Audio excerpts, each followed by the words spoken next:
Hello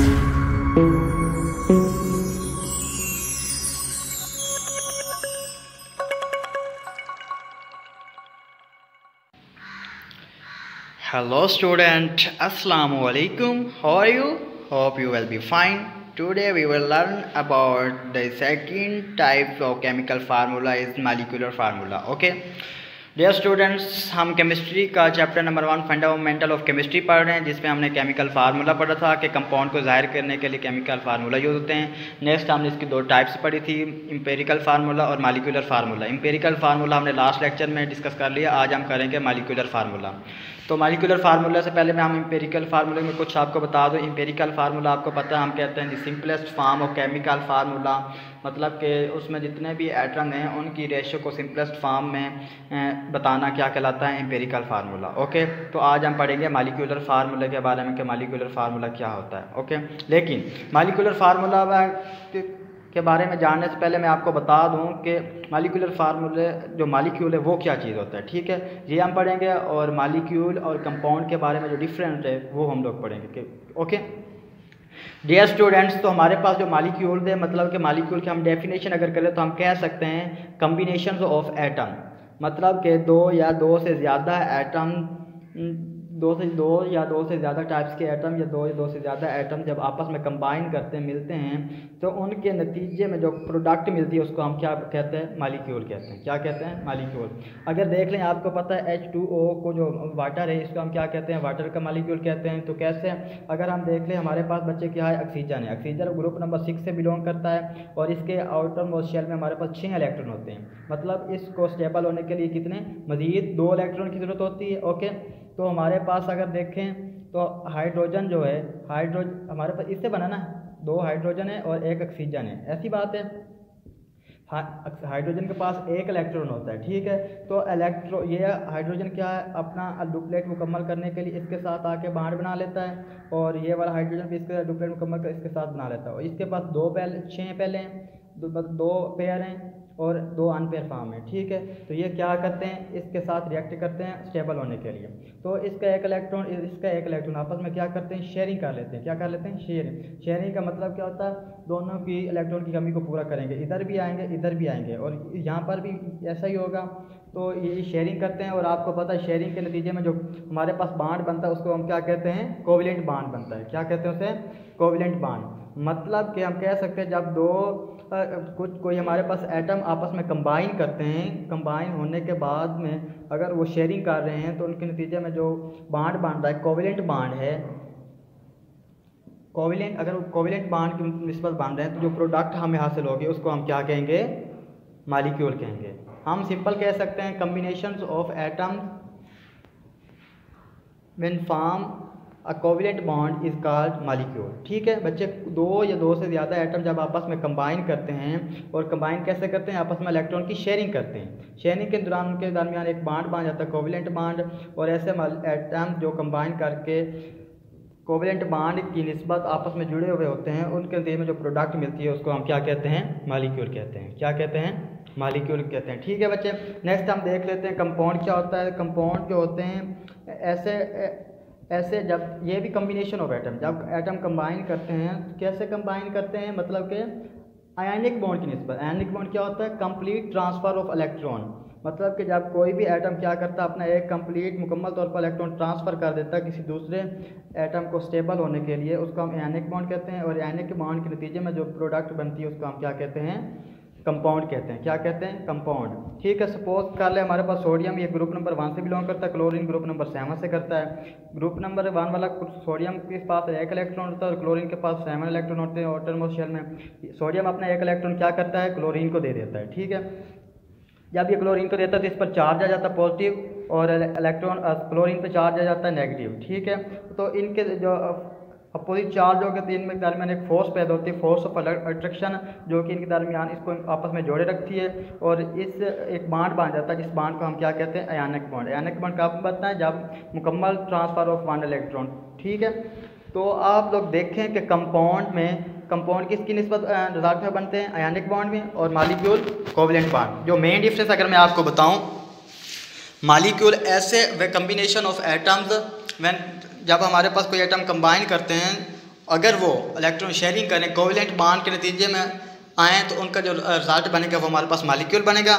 लेकिन जब हमारे पास कोई ऐसे एटम जब आपस में कंबाइन करते हैं तो उनके नतीजे में आयनिक बॉन्ड बनता है और आयनिक बॉन्ड के नतीजे में जो प्रोडक्ट हासिल होती है उसका हम क्या कहते हैं, कंपाउंड कहते हैं। Hope you will be understand about this molecule and compounds. आपको पता है कंपाउंड का हम रिप्रेजेंट कैसे करते थे, केमिकल फार्मूला से। लेकिन हमारे पास जो मॉलिक्यूल है, मॉलिक्यूल को हम जाहिर करते हैं मॉलिक्यूलर फार्मूला से। मॉलिक्यूल को किससे जाहिर करते हैं, रिप्रेजेंट किससे करते हैं, molecular formula. Okay yes students, अब हम देखते हैं कि मॉलिक्यूलर फार्मूला क्या होता है। First of all we will learn about its definition. Show actual number of atom present in a molecule. मतलब कि कोई भी हमारे पास मॉलिक्यूल है जिन एटम से बना गया है, एटम की उसमें जितनी तादाद है उसको जाहिर करना क्या कहलाता है, मॉलिक्यूलर फार्मूला। इसकी हम एग्जांपल ले लेते हैं। बच्चे देखिए हमारे पास वाटर का मॉलिक्यूल है, ठीक है। वाटर के मॉलिक्यूल में आपको पता है कि हमारे पास क्या है, 2 हाइड्रोजन है और एक हमारे पास क्या है, ऑक्सीजन है। मतलब कि ये actual number of atom show कर रहा है। मतलब कि हमारे पास 2 हाइड्रोजन होंगे और एक ऑक्सीजन होगा, तो इसको हम क्या कहेंगे, मॉलिक्यूलर फार्मूला। ओके, तो H2O को हम क्या कह सकते हैं, मॉलिक्यूलर फार्मूला। इसके हम और एग्जांपल ले लेते हैं। बच्चे हमारे पास क्या है, हाइड्रोजन परऑक्साइड। आपको पता है हाइड्रोजन परऑक्साइड के लिए 2 हाइड्रोजन और 2 ऑक्सीजन के एटम से मिलकर बनता है, ठीक है। ये actual number of atom show हो रहे हैं, जिसको हम क्या कहेंगे, ये हमारे पास मॉलिक्यूलर फार्मूला है। नेक्स्ट हमारे पास है बेंजीन। बेंजीन में देखें आपको पता है 6 कार्बन होते हैं और 6 ही हमारे पास हाइड्रोजन होते हैं। इसका मतलब क्या है, actual number of atom show हो रहे हैं इस मॉलिक्यूल में, जिसको हम क्या कहेंगे, मॉलिक्यूल कहेंगे। नेक्स्ट है हमारे पास ग्लूकोज। ग्लूकोज में आप देखें हमारे पास 6 कार्बन होते हैं, 12 हाइड्रोजन और 6 ऑक्सीजन होते हैं। अगर हम इनकी रेशियो देखें तो हमारे पास 6 कार्बन है, 12 हाइड्रोजन है और 6 ऑक्सीजन है।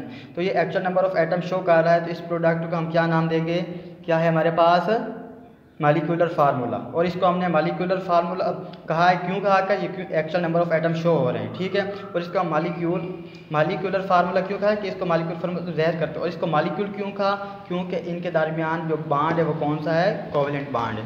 Hope you will understand about molecular formula. कि मतलब कि कोई भी मॉलिक्यूल जिन चीज़ों से मिलकर बना हुआ है उसके एक्चुअल नंबर ऑफ एटम को जो शो करते हैं उसको हम क्या कहते हैं, मॉलिक्यूलर फार्मूला कहते हैं।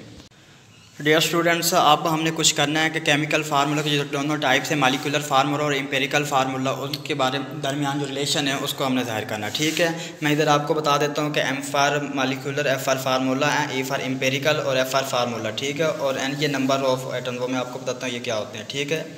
तो डियर स्टूडेंट्स, अगर हम देख लें, आपको पता था molecular formula actual number of atom होता है और एम्पेरिकल फार्मूला क्या होता है, सिंपलेस्ट रेशो होती है, ठीक है। और एक और बात बता दूँ कि जो मॉलिक्यूलर फार्मूला होता है वो हमेशा सिंपलेस्ट या एम्पेरिकल फार्मूला से ड्राइव किया जाता है, अखज़ किया जाता है, ठीक है। तो अगर हम देखें मॉलिक्यूलर फार्मूला हमेशा एम्पेरिकल फार्मूला से ड्राइव किया जाता है। एन हमारे पास क्या है, एन हमारे पास कुछ भी हो सकता है, 1 भी हो सकता है, 2, 3 एंड सो ऑन, मतलब कि कुछ इसकी रेंज हो सकती है, ठीक है। अगर हम देख लें तो आपको पता है कि मॉलिक्यूलर फार्मूला हमारे पास बेंजीन का C6 है और H6 है, ठीक है। यहाँ देखें तो हमारे पास ये 6 है, तो 6 हमारे पास क्या होगा, नंबर N होगा, 6 हमारे पास क्या होगा, N होगा। एक और हम एग्जाम्पल ले लेते हैं, हमारे पास हाइड्रोजन परऑक्साइड है, ठीक है।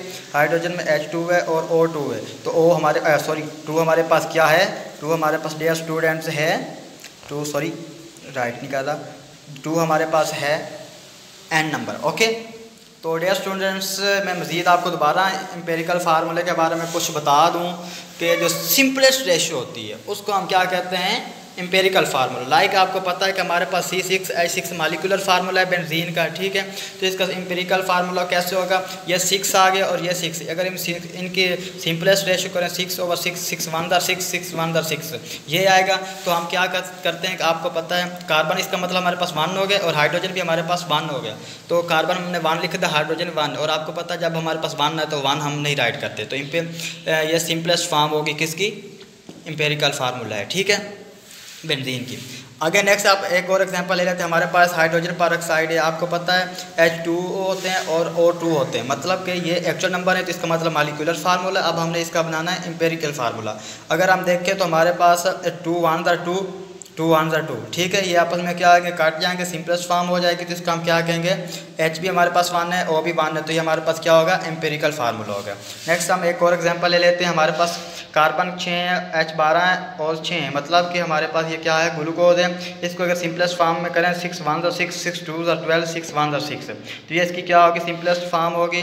हमारे पास कार्बन भी 1 है, हाइड्रोजन 2 है और ऑक्सीजन हमारे पास 1 है। कार्बन 1 है, हाइड्रोजन 2 है और ऑक्सीजन हमारे पास क्या है, 1 है। तो ये हमारे पास बच्चे क्या होगा, सिंपलेस्ट फॉर्म ऑफ ग्लूकोज होगी। ठीक है, मतलब कि मालिकुलर फार्मूला में एक्चुअल नंबर बताए जाते हैं, जबकि एम्पेरिकल फार्मूला में क्या बताया जाता है, सिंपलेस्ट फॉर्म बताई जाती है। डियर स्टूडेंट्स, कुछ हमारे पास ऐसे भी मालिक्यूल है जिनका एम्पेरिकल फार्मूला भी सेम होता है और मालिकुलर फार्मूला भी सेम होता है। जिस तरह हमारे पास देख लें HCl, आप देखें डियर स्टूडेंट्स, हमारे पास H भी 1 है और हमारे पास पहले कोई और एग्जांपल ले लेते हैं, इसके बाद ये भी बताते हैं। डियर स्टूडेंट्स, जैसे देखें हमारे पास H2O है। ठीक है, इसका सिंपली एम्पेरिकल फार्मूला भी वही है और मालिकुलर फार्मूला भी वही है। वजह क्या है, रीज़न क्या है, रीज़न ये है कि इसको हम सिंपलेस्ट फॉर्म में तब्दील नहीं कर सकते। क्या हम 2 1s 2 है और ऑक्सीजन हमारे पास 1 है, क्या इसके हम सिंपलेस्ट फॉर्म कर सकते हैं, 2:1, इसको हम सिंपलेस्ट फॉर्म में तब्दील नहीं कर सकते। तो इसका मतलब क्या है कि इसका एम्पेरिकल फार्मूला भी वही है और मालिकुलर फार्मूला भी वही है। डियर स्टूडेंट, साथ में हमारे पास HCl है, हाइड्रोक्लोरिक एसिड है। अगर हम उसे देखें तो हाइड्रोजन हमारे पास 1 है और क्लोरीन भी हमारे पास 1 है। अगर हम देखें तो 1 को क्या आप सिंपलेस्ट फॉर्म में तब्दील कर सकते हैं, नहीं कर सकते। तो इसका मतलब हमारे पास क्या है, इसका मतलब ये हमारे पास मालिकुलर और एम्पेरिकल फार्मूला क्या होगा, सेम होगा। ओके, अगर एक और एग्जांपल ले लेते हैं, हमारे पास P3N5। ठीक है, इसमें क्या 3:5 को आप सिंपलेस्ट फॉर्म में मज़ीद तब्दील कर सकते हो, नहीं कर सकते ना। तो इसका मतलब क्या है, ये हमारे पास मालिकुलर फार्मूला भी यही है और एम्पेरिकल फार्मूला भी वही है। Dear students, hope you will be understand much more about molecular formula और एम्पेरिकल फार्मूला। मैंने तो बहुत कोशिश की आपको समझाने की, होप आपको समझ आ गई हो। अगर डियर स्टूडेंट्स, अगर आपको लेक्चर पसंद हो तो चैनल को सब्सक्राइब लाजमी कीजिएगा फॉर मोर अपडेट। इंशाल्लाह we will meet soon in next lecture. तब तक के लिए अल्लाह हाफिज़।